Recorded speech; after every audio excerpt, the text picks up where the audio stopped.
गोंडवाना गणतंत्र पार्टी के नवनियुक्त प्रदेश अध्यक्ष इंजीनियर कमलेश टेकाम ने अपनी नई जिम्मेदारी को लेकर बड़ा बयान दे दिया है। उन्होंने कहा कि संगठन ने जो भी जिम्मेदारी उन्हें सौंपी है वह उसे पूरी ईमानदारी से निभाएंगे और सरकार की गलत नीतियों के खिलाफ लगातार आवाज उठाएंगे। उन्होंने राज्य सरकार पर गंभीर आरोप लगाते हुए कहा कि मध्य प्रदेश में भ्रष्टाचार चरम पर है। किसान, युवा और महिलाएं परेशान हैं, लेकिन सरकार लगातार झूठे वादों के जरिए जनता को गुमराह कर रही है। देखिए स्पेशल रिपोर्ट। नवंबर 22 में पैसा लागू किया गया आदिवासियों के लिए, ये टोटल झूठ है। मैं दावे के साथ कह सकता हूं क्योंकि मैं खुद जिले में जिला पंचायत उपाध्यक्ष हूं वर्तमान में, और मेरे जिले में 10% भी लागू नहीं है। तो मैं मीडिया के माध्यम से माननीय मुख्यमंत्री डॉक्टर मोहन यादव को ये मैसेज देना चाहता हूं कि अगर पैसा सही में लागू किया जाए तो वाकई अगर उनकी मंशा है सरकार की कि आदिवासियों के विकास हो और जो संविधान में लिखित निहित है उनके लिए, तो वो वाकई अगर लागू कर दें तो सही में आदिवासियों का विकास हो जाएगा। क्योंकि गोंडवाना गणतंत्र पार्टी पूरा आदिवासियों के पे ही फोकस करके चलती है। क्योंकि आज मध्य प्रदेश के अंदर जहां हम रह रहे हैं, सबसे ज़्यादा प्रताड़ित और अत्याचार से शोषित हैं तो सिर्फ आदिवासी हैं ज़्यादा संख्या में। ऐसा नहीं कहा जा सकता कि वहाँ रहने वाले लोग दूसरे वर्गों का ना हो रहा हो, तो ये भी गलत है। क्योंकि किसी भी ट्राइबल ज़िले में जो कि 89 ब्लॉक हैं, जो पैसा लागू है तो कहीं पे भी 10% का भी आज तक धरातल पे लागू नहीं है।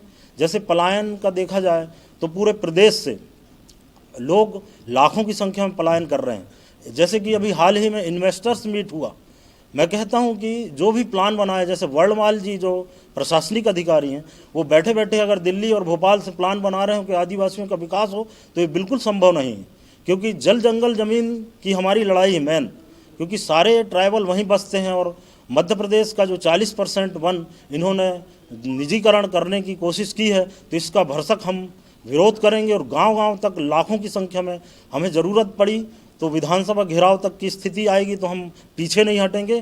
क्योंकि हर आदिवासी आज से नहीं सैकड़ों सालों से क्रांतिकारी रहा, और हमारे अधिकारों को अगर इस तरीके से छीना जाएगा तो राजनीति से हटके हम आंदोलन की चेतावनी देते हैं मीडिया के माध्यम से।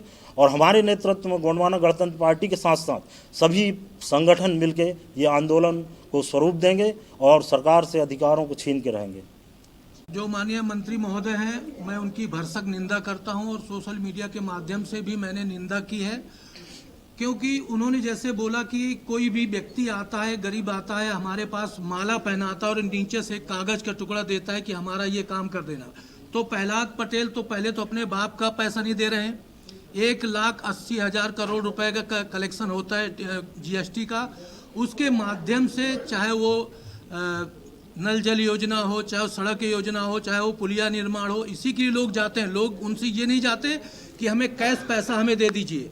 वो सामूहिक तौर से अपने अपने क्षेत्रों में जाते हो, तो उसकी हम निंदा करते हैं और मांग करती गोंडवाना गणतंत्र पार्टी के इनको जो है तब प्रहलाद पटेल जी को तत्काल प्रभाव से अपने पद से इस्तीफा दे देना चाहिए। इस्तीफा नहीं देते हैं तो माननीय मुख्यमंत्री महोदय मोहन यादव जी को मैं बोलना चाहूँगा, और मैंने पत्र भी डाला है, पत्र का भी जवाब नहीं आया है। पत्र भी उनको प्रेषित किया है कि आप जो है तत्काल प्रभाव से ऐसे भ्रष्ट जो कैबिनेट मंत्री हैं, जिनको धक्का देके दिल्ली से मध्य प्रदेश भगाया गया है, अब उनकी स्थिति आप अगर जाने, अगर वो चाहते हैं गरीब हमारे पास अगर कुछ मांगने के लिए आया है, कुछ बोलने के लिए आया, तो उसका हक है, संवैधानिक अधिकार है, वो संवैधानिक अधिकार उसका है। और अगर उनके बारे में आप जाने तो उनके पिताजी जो है, प्रहलाद पटेल के पिताजी, मैं मीडिया के माध्यम से आप सभी को बताना चाहता हूं कि मंडी में हमाली किया करते थे। 5 एकड़ जमीन थी, आज कम से कम 1,000 एकड़ जमीन उनके पास है, करोड़ों अरबों रुपए की संपत्ति उनके पास है। कहाँ से आई? तो ये गुंडागर्दी करके आज अहम में जो है भारतीय जनता पार्टी अहंकार में डूबी हुई है, और जो अहंकार में डूब जाता उसका अंत जरूर होता है, तो इनका भी अंत होगा। गोंडवाना गणतंत्र पार्टी मध्य प्रदेश के नवनियुक्त प्रदेश अध्यक्ष जी का जो है नियुक्ति हुआ है, और पूरे मध्य प्रदेश की कमान से जो है आज से वो चालू करने वाले हैं। इसीलिए आज की ये प्रेस वार्ता बुलाई। सारे प्रेस बंधुओं को हमें बहुत बहुत धन्यवाद, बधाई कि आप सब लोग यहाँ पे आए और हमारे नए प्रदेश अध्यक्ष जी की मध्य प्रदेश में किस तरह से कार्य करेंगे, हमारी गोंडवाना गणतंत्र पार्टी को आने वाले समय में मध्य प्रदेश में मुख्यमंत्री बनाने और विधायक सांसद बनाने के लिए अपनी रणनीति जो है आप सबके समक्ष रखेंगे हमारे प्रदेश अध्यक्ष महोदय।